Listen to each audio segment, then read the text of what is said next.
Assalamualaikum warahmatullahi wabarakatuh. Perkenalkan, nama saya Riffayanti Maratul Fitria dengan NIM T 2019-8070 dan saya dari kelas biologi 2. Nah, di sini saya akan menjelaskan tentang vitamin dan mineral. Mungkin saya menjelaskan sangat sedikit karena yang saya tahu itu hanya sedikit tentang vitamin dan mineral.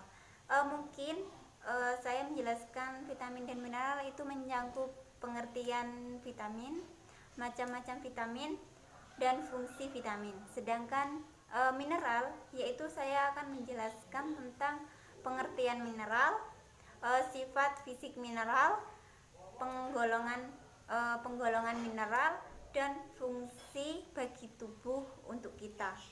Mari kita simak ke video slide selanjutnya. Baik, di sini saya akan menjelaskan tentang vitamin dan mineral.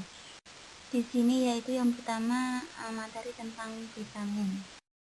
Baik, di sini materi pertama yaitu saya akan menjelaskan tentang vitamin. Nah, apa sih itu vitamin? Nah, vitamin itu sendiri adalah suatu zat senyawa kompleks yang sangat dibutuhkan oleh tubuh manusia yang fungsinya untuk membantu pengaturan atau proses kegiatan tubuh. Dan jika dalam tubuh makhluk hidup tidak ada vitamin, maka makhluk hidup tidak dapat melakukan aktivitas hidup, dan jika kekurangan vitamin, maka akan mudah terkena penyakit pada tubuh makhluk hidup. Vitamin berdasarkan kelarutannya di dalam air itu terbagi menjadi dua, yaitu yang pertama vitamin yang larut di dalam air, contohnya vitamin B dan vitamin C. Dan yang kedua, vitamin yang tidak larut di dalam air, yaitu vitamin A, D, E, dan K. Baik, selanjutnya yaitu macam-macam vitamin. Nah, macam-macam vitamin sendiri itu banyak macamnya, yaitu yang pertama vitamin A. Vitamin A biasanya disebut dengan retinol, yaitu yang berfungsi sebagai pembentukan indera penglihatan yang baik terutama di malam hari dan sebagai salah satu komponen penyusun pigmen mata di retina. Selain itu, vitamin ini berperan penting dalam menjaga kesehatan kulit dan imunitas tubuh. Sifat vitamin ini sudah mudah rusak oleh paparan panas, cahaya matahari, dan udara. Sumber makanan yang banyak mengandung vitamin A antara lain susu, ikan, sayuran, buah. Dan buah itu seperti cabai merah, wortel, pisang, dan pepaya. Jika kekurangan vitamin, seseorang akan mengalami rabun senja dan katarak, serta dapat mengalami infeksi pernafasan, menurunnya daya tubuh, dan kondisi kulit yang kurang sehat. Tetapi jika kelebihan vitamin A, seseorang itu akan berakibat penyakit pusing, rambut rontok, kulit kering, bersisik, dan pingsan. Vitamin yang kedua yaitu B1 yang disebut yaitu tuamin, yang memiliki fungsi penting dalam menjaga kesehatan kulit dan membantu mengonservasi karbohidrat menjadi energi yang diperlukan tubuh untuk rutinitas sehari-hari. Makanan yang mengandung vitamin B1 itu ya adalah gandum, nasi, daging, susu, telur, dan tanaman kacang. Akibat jika seseorang kekurangan vitamin B1, kulit akan mengalami gangguan seperti kulit kering dan bersisik. Tubuh juga dapat mengalami beri-beri, gangguan saluran pencernaan, jantung, dan sistem saraf. Selanjutnya vitamin yang ketiga yaitu B2 yang disebut dengan riboflavin. Vitamin B2 ini di dalam tubuh berperan sebagai salah satu komponen koenzim flavin monokleotida dan flavin adenin dinokleotida. Kedua enzim ini berperan penting dalam regenerasi energi bagi tubuh melalui proses respirasi.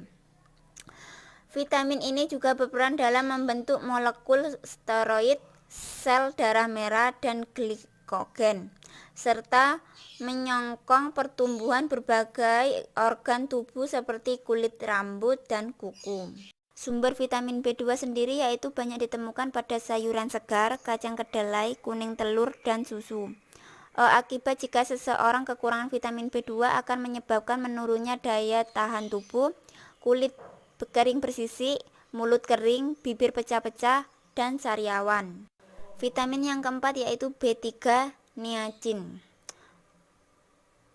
Vitamin ini mempunyai fungsi penting dalam metabolisme karbohidrat untuk menghasilkan energi, metabolisme lemak, dan protein. Di dalam tubuh vitamin B3 memiliki peranan besar dalam menjaga kadar gula darah, tekanan darah tinggi, penyembuhan migrain dan vertigo. Sumber vitamin B3 yaitu terdapat pada makanan hewani yang seperti ragi, hati, ginjal, daging unggas, dan ikan. Akan tetapi terdapat beberapa sumber pangan lain yang juga mengandung vitamin B3 ini, diantaranya adalah gandum dan kentang manis. Akibat jika kekurangan vitamin B3, seseorang dapat menyebabkan tubuh mengalami kekejangan, kram otot, gangguan sistem pencernaan, muntah-muntah, dan mual. Lalu vitamin yang keenam yaitu B5 yang disebut dengan asam patotena.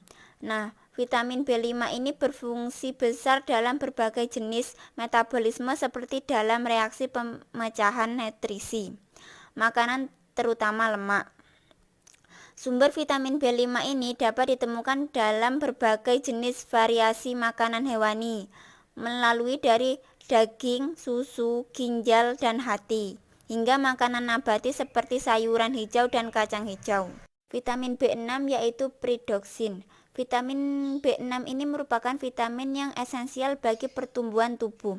Vitamin ini yang berfungsi sebagai salah satu senyawa koenzim A yang digunakan tubuh untuk menghasilkan energi melalui jalur sintesis asam lemak seperti sphingolipid dan fosfolipid. Sumber vitamin B6 merupakan salah satu jenis vitamin yang mudah didapatkan karena vitamin ini banyak terdapat di dalam beras, jagung, kacang-kacangan, daging, dan ikan. Akibat jika seseorang kekurangan vitamin B6 dalam jumlah banyak, diantaranya terjadinya kulit pecah-pecah, kram otot, dan insomnia. Vitamin ke-8 yaitu B7. Vitamin B7 yaitu yang disebut dengan biotin. Nah, B7 ini berfungsi sebagai koenzim pada reaksi-reaksi yang menyangkut penambahan atau pengeluaran karbon dioksida kepada atau dari senyawa aktif. Nah, sumber vitamin B7 ini terdapat dalam banyak jenis makanan. Di dalam tubuh dapat disintesis oleh bakteri saluran cerna.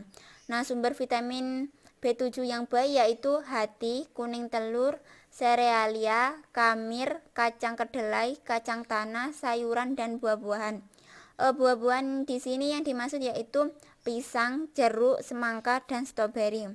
Nah, akibat jika kekurangan vitamin B7, seseorang dapat menimbulkan penyakit dermatitis, hiperestesia, dan sebagainya yang sudah saya sebutkan di PPT ini. Vitamin yang ke-9 yaitu vitamin B9. Vitamin B9 sendiri disebut dengan asam folat. Nah, apa sih itu asam folat? Asam folat merupakan bagian dari dua koenzim yang mempunyai fungsi penting dalam sintesa sel-sel baru. Nah, asam folat dibutuhkan untuk pembentukan sel darah putih dalam sumsum tulang dan untuk pendewasaannya. Nah, asam ini berperan sebagai pembawa karbon tunggal dalam pembentukan heme. Sumber vitamin B9 ini terdapat luas dalam sumber makanan, terutama dalam bentuk poliglutamat. Asam folat terutama terdapat di dalam sayuran hijau, hati, daging tanpa lemak, serealia yang utuh, biji-bijian, kacang-kacangan, dan jeruk. Akibat kekurangan vitamin B9 dapat menyebabkan terganggunya fungsi otak, pertumbuhan tulang belakang, sariawan, dan diare. Nah, di sini yang vitamin yang ke-10 yaitu vitamin B12. Vitamin B12 yaitu yang disebut dengan cyanocobalamin, yaitu merupakan jenis vitamin yang hanya khusus diproduksi oleh hewan dan tidak ditemukan pada tanaman. Oleh karena itu, vegetarian seringkali mengalami gangguan kesehatan tubuh akibat kekurangan vitamin B12 ini. Vitamin ini banyak berfungsi dalam metabolisme energi di dalam tubuh dan berperan dalam memelihara kesehatan sel saraf, pembentukan molekul DNA dan RNA, dan pembentukan platelet darah.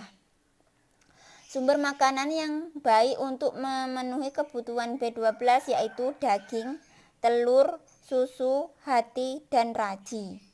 Akibat seseorang kekurangan vitamin B12 ini akan menyebabkan anemia, kekurangan darah, mudah lelah, lesu, dan iritasi kulit. Vitamin yang ke-11 yaitu vitamin C. Nah, vitamin C sendiri yaitu disebut dengan asam askorbat. Nah, vitamin C ini merupakan senyawa antioksida alami yang dapat menangkal berbagai radikal bebas dari polusi di sekitar lingkungan. Nah, vitamin ini berfungsi sebagai senyawa pembentuk kolagen yang merupakan protein penting penyusun jaringan kulit, sendi, tulang, dan jaringan penyongkok lainnya. Nah, sumber vitamin C ini terdapat pada jeruk, stroberi, anggur, tomat, brokoli, dan kentang. Akibat jika kekurangan vitamin C ini juga dapat menyebabkan gusi berdarah dan nyeri pada persendian. Akumulasi vitamin C ini yang berlebihan akan menyebabkan batu ginjal, gangguan saluran pencernaan, dan rusaknya sel darah merah. Vitamin yang ke-12 yaitu vitamin D. Nah, vitamin D sendiri yaitu disebut dengan kalsiferol. Nah, vitamin kalsiferol ini berfungsi sebagai pembentukan metabolisme kalsium dan mineralisasi tulang. Sumber vitamin D ini juga merupakan salah satu jenis vitamin yang banyak ditemukan pada makanan hewani antara lain ikan, telur, susu, serta produk olahan seperti keju. Akibat kekurangan vitamin D, yaitu gigi akan mudah mengalami kerusakan dan otot pun akan mengalami kekejangan. Dan jika kelebihan vitamin D dapat menyebabkan tubuh mengalami diare, berkurangnya berat badan, muntah-muntah, dan dehidrasi berlebihan. Vitamin yang ke-13 yaitu vitamin E. Vitamin E yaitu dikenal sebagai tokoferol. Nah, vitamin tokoferol ini berfungsi dalam menjaga kesehatan berbagai jaringan di dalam tubuh, mulai dari jaringan kulit, mata, sel darah merah hingga hati. Selain itu, vitamin ini juga dapat melindungi paru-paru manusia dari polusi udara. Sumber vitamin E banyak ditemukan pada ikan, ayam, kuning telur, ragi, minyak, dan tumbuhan-tumbuhan. Dan akibat jika kekurangan vitamin E, seseorang dapat menyebabkan gangguan kesehatan yang fatal bagi tubuh antara lain kemandulan baik bagi pria ataupun wanita. Selain itu, syaraf dan otak akan mengalami gangguan yang berkepanjangan. Selanjutnya yaitu vitamin ke-14. Nah, vitamin ke-14 yaitu vitamin K. Nah, biasanya vitamin K disebut dengan koagulasi.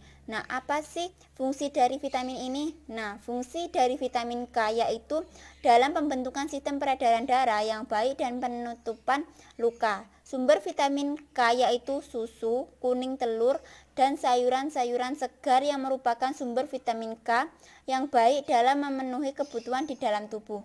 Nah, apa sih akibatnya jika seseorang kekurangan vitamin K? Nah, akibatnya akan berakibat pada pendarahan di dalam tubuh dan kesulitan pembekuan darah saat terjadinya luka atau pendarahan. Selain itu, vitamin K juga berperan sebagai kofaktor enzim untuk mengkatalis reaksi karboksilasi asam amino, asam glutamat. Yang selanjutnya yaitu fungsi vitamin secara umum. Tadi kan kita sudah menyebutkan fungsi per vitamin. Nah, sekarang yaitu fungsi vitamin yang secara umumnya. Yaitu yang pertama, mengatur zat di dalam tubuh. Yang kedua, berguna menguatkan gigi serta tulang. Yang ketiga, mempercepat pertumbuhan. Yang keempat, memperkuat daya tahan tubuh terhadap penyakit. Yang kelima, mempercepat proses dalam penyembuhan penyakit. Yang keenam, untuk memperlambat proses penuaan.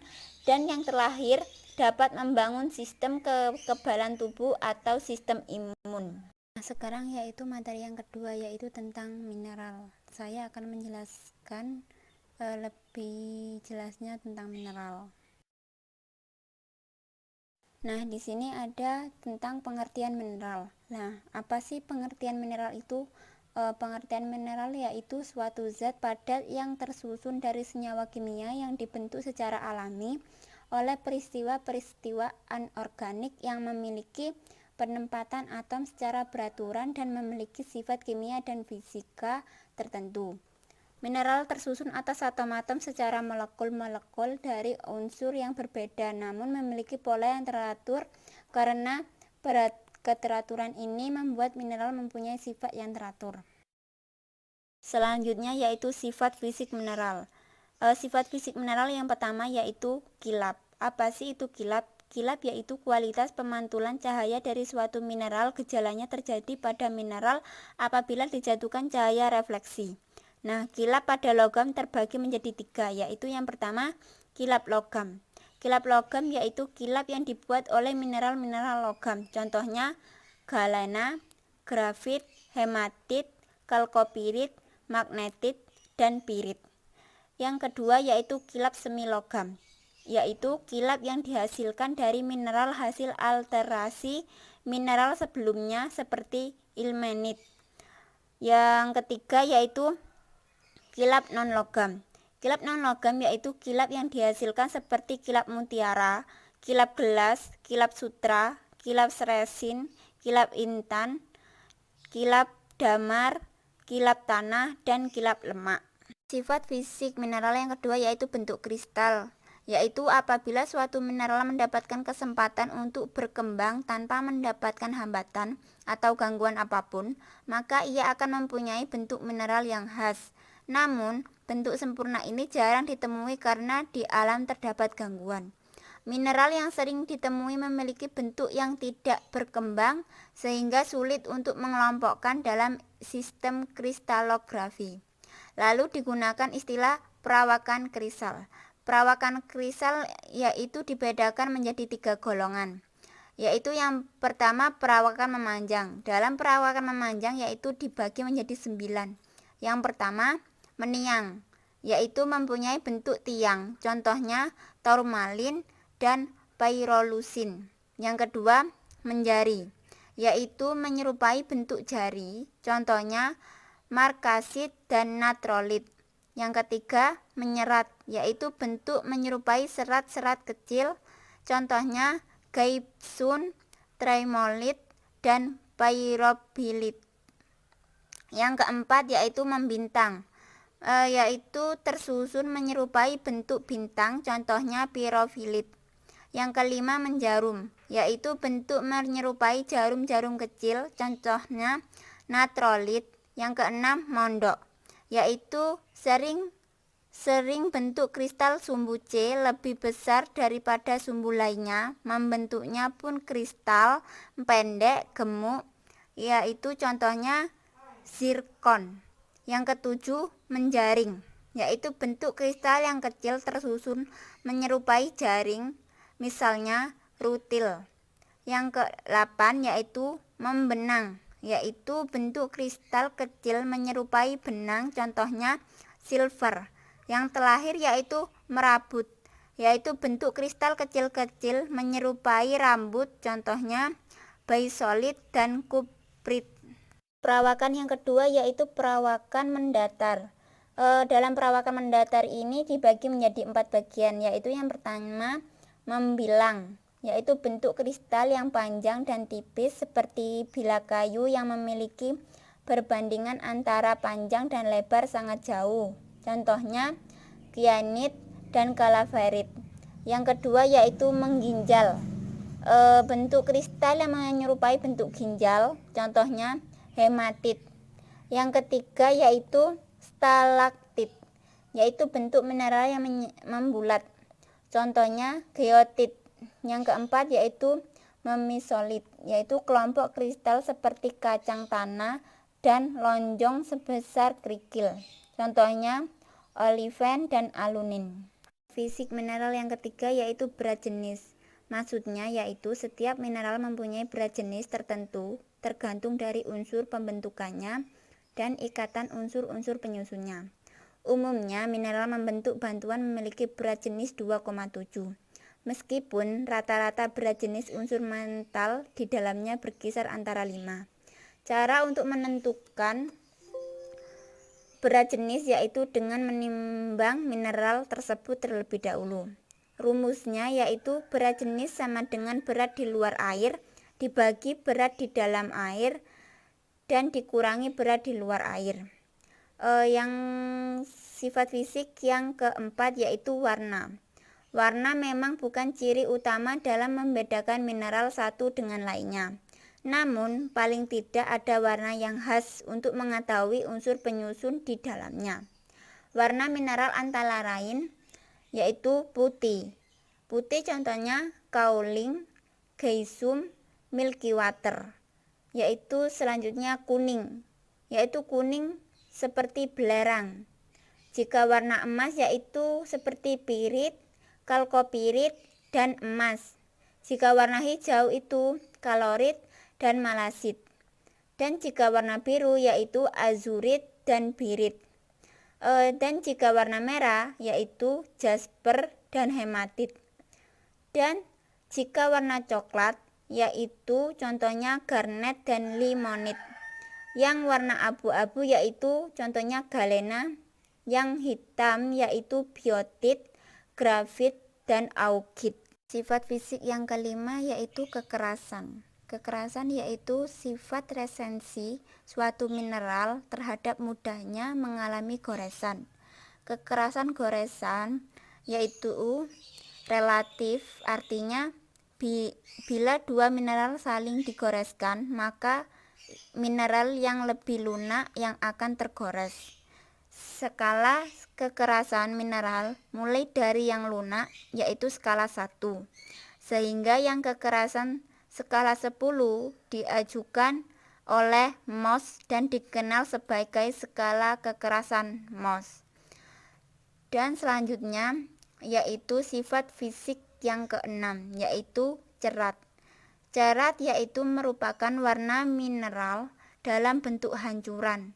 Warna cerat dapat sama dengan warna mineralnya ataupun beda. Contohnya yaitu pada pirit. Pirit yaitu berwarna keemasan. Namun bila digoreskan pada porselen akan meninggalkan jejak berwarna hitam. Dan selanjutnya hematit. Hematit yaitu berwarna merah. Namun bila digoreskan pada porselen akan meninggalkan jejak berwarna merah bata. Yaitu selanjutnya augit. Augit yaitu ceratnya abu-abu kehijauan. Selanjutnya biotit, yaitu ceratnya tidak berwarna. Yang terakhir ordoklase, yaitu ceratnya putih.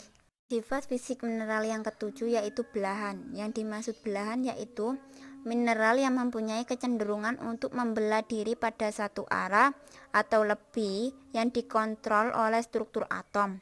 Tetapi arah tersebut ditentukan oleh susunan dalam atom-atomnya. Berdasarkan banyaknya belahan pada mineral dibagi menjadi 4 belahan, yaitu yang pertama belahan satu arah. Contohnya muskovit. Yang kedua belahan dua arah yaitu contohnya feldspar. Yang ketiga yaitu belahan 3 arah, contohnya kalsit. Yang keempat yaitu belahan 4 arah, contohnya fluorit. Dan berdasarkan bagus tidaknya permukaan hasil belahan dibagi menjadi 4, yaitu yang pertama tidak jelas, yang kedua jelas, yang ketiga baik. Bisa dikatakan baik apabila mineral mudah terbelah melalui belahannya yang rata tapi dapat juga terbelah. Contohnya apatit dan kasiterit. Yang keempat yaitu sempurna. Bisa dikatakan sempurna apabila mineral mudah terbelah di bagian belahannya yang merupakan bidang rata dan sukar pecah selain melalui bagian belahannya. Contohnya kalkit, muskovit, galena, dan halit.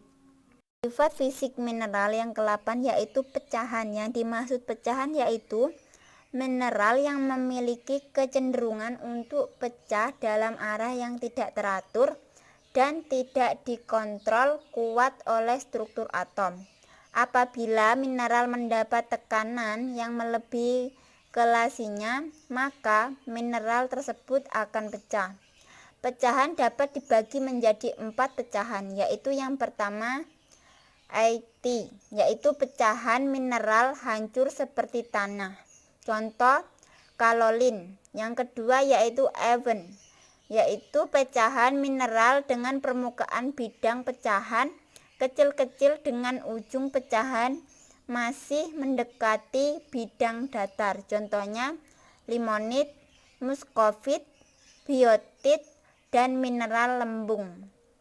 Yang ketiga yaitu heki, yaitu pecahan dengan permukaan tidak teratur dan ujung-ujungnya runcing. Contohnya Cu dan Ag. Yang keempat yaitu konkoidal, yaitu pecahan yang memperlihatkan bidang lengkung pada pecahan seperti penampang pada botol pecah. Contohnya kuarsa. Sifat fisik mineral yang ke-9 yaitu sifat dalam. Nah, sifat dalam di sini dibagi menjadi 5 bagian, yaitu yang pertama rapuh. Rapuh yaitu mudah hancur tapi bisa dipotong-potong. Contohnya kuarsa, orthokas, kalsit, dan pirit. Yang kedua yaitu mudah ditempa, yaitu dapat ditempa melalui lapisan tipis. Contohnya emas dan tembaga. Yang ketiga yaitu dapat diiris. Maksudnya dapat diiris dengan pisau irisan rapuh. Contoh gypsum. Yang keempat yaitu fleksibel, yaitu mineral berupa lapisan tipis dapat dibengkokkan tanpa patah namun tidak dapat dikembalikan lagi seperti semula. Contohnya mineral talc and selenite. Yang kelima yaitu blastit, yaitu mineral berupa lapisan tipis dapat dibengkokkan tanpa patah dan dapat dikembalikan ke posisi semula. Contohnya muskovit. Sifat fisik mineral yang ke-10 yaitu kemagnetan. Untuk mengetahui mineral memiliki sifat magnetik, kita cukup gantungkan mineral dengan seutas tali, lalu dekatkan dengan magnet sedikit demi sedikit. Bila mendekati berarti mineral itu bersifat magnetik. Tapi jika mineral yang menolak gaya magnetik dinamakan diamagnetik.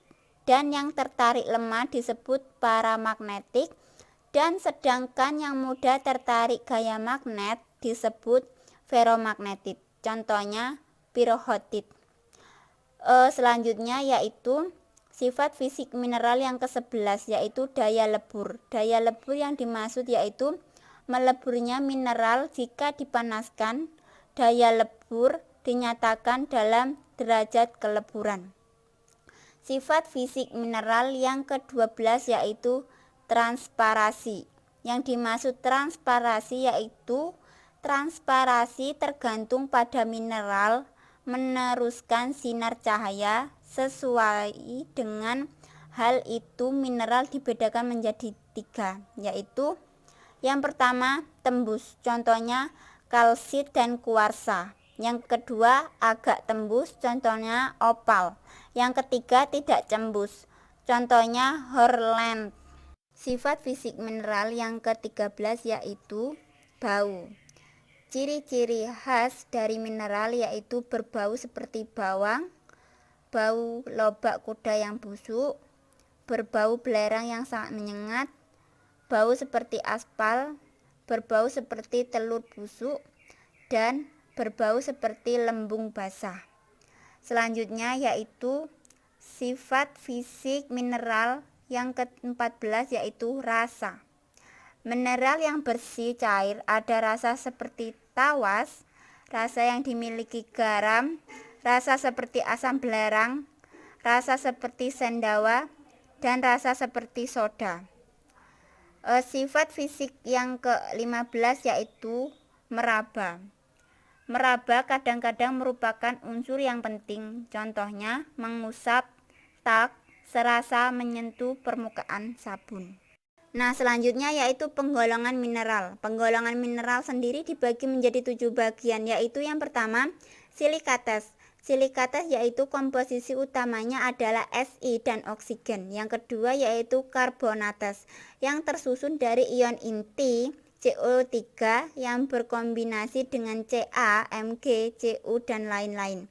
Terdapat 80 jenis karbonat, tetapi yang paling umum adalah kalkit, aragonit, dan dolomit. Yang ketiga yaitu oksidas, yaitu yang tersusun dari oksigen dan logam atau ion-ion lain. Contohnya hematit, magnetit, dan corundum.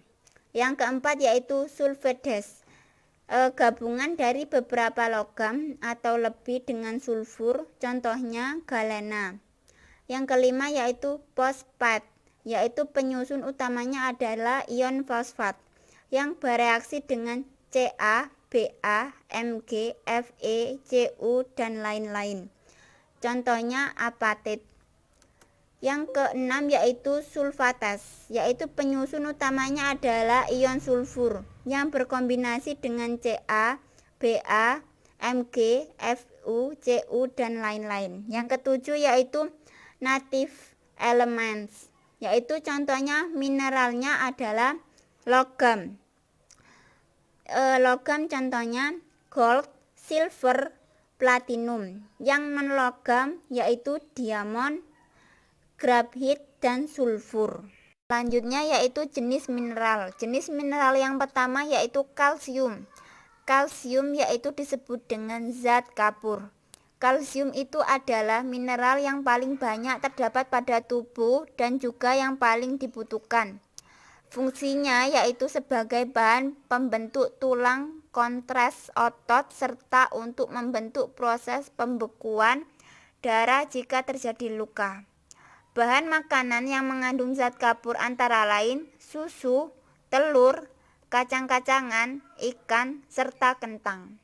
Jika seseorang kekurangan kalsium dapat menyebabkan tulang menjadi rapuh, pembentukan pada tulang tidak sempurna, serta menimbulkan kekejangan otot.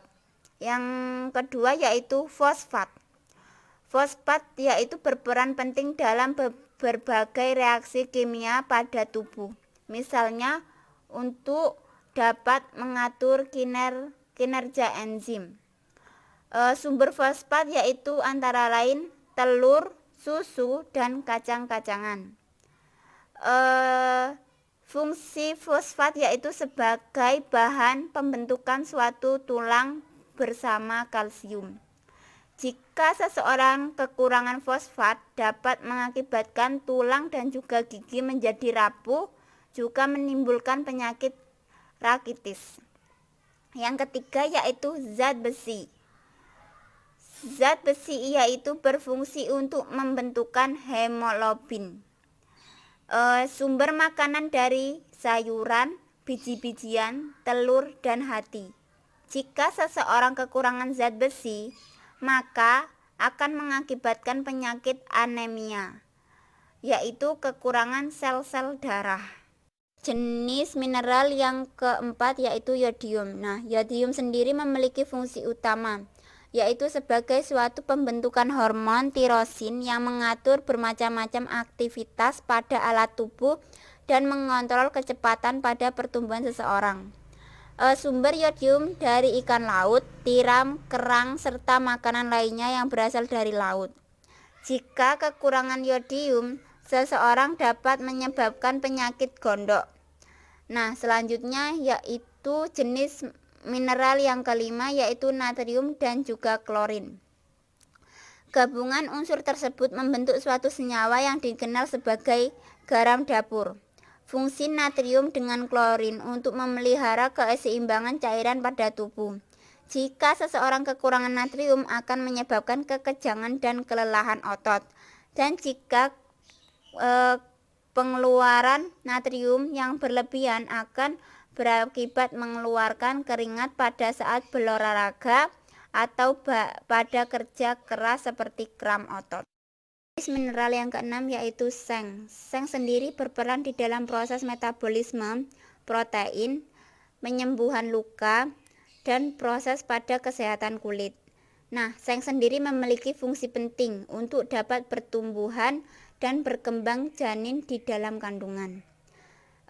Sumber makanan seng yaitu dari daging, ikan, hati, telur, dan susu.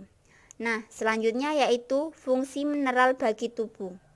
Mineral sangat dibutuhkan dalam jumlah kecil, namun sangat berguna, terutama untuk berjalannya metabolisme tubuh. Misalnya, magnesium yang berperan sebagai kunci penting bekerjanya enzim-enzim penghasil energi tubuh. Nah, tadi kan saya sudah menjelaskan tentang apa itu vitamin dan apa itu mineral dan apa jenis-jenis mineral dan juga apa itu macam-macam vitamin, serta saya sudah menjelaskan tentang fungsi-fungsi vitamin dan mineral. Nah, di sini saya akan memberikan kesimpulan sedikit tentang vitamin dan mineral. Jadi, vitamin dan mineral itu selalu dibutuhkan oleh tubuh kita dan selalu dikonsumsi dalam makanan oleh tubuh kita. Jadi, makanan yang berupa vitamin dan mineral itu sangat berarti bagi tubuh kita. Dan jika dalam mengonsumsi vitamin dan mineral, maka kita tidak boleh secara berlebihan dan jangan sampai secara kekurangan. Maksudnya kekurangan yaitu dalam mengonsumsi kita kurang. Nah, itu akan mengakibatkan fatal, yaitu mengakibatkan penyakit-penyakit yang tidak terduga. Nah, sedangkan kita jika mengonsumsi vitamin dan mineral secara berlebihan juga pasti akan fatal. Jadi kita harus mengonsumsi makanan mineral, vitamin dan mineral yaitu secara standar, yaitu normal-normal saja, tidak berlebihan dan tidak terlalu sedikit. Jadi di sini saya menganjurkan untuk mengonsumsi vitamin dan mineral secara standar, tidak berlebihan dan tidak terlalu kekurangan. Nah, itu saja yang bisa saya jelaskan tentang vitamin dan mineral. Selebihnya mohon maaf. Wassalamualaikum warahmatullahi wabarakatuh.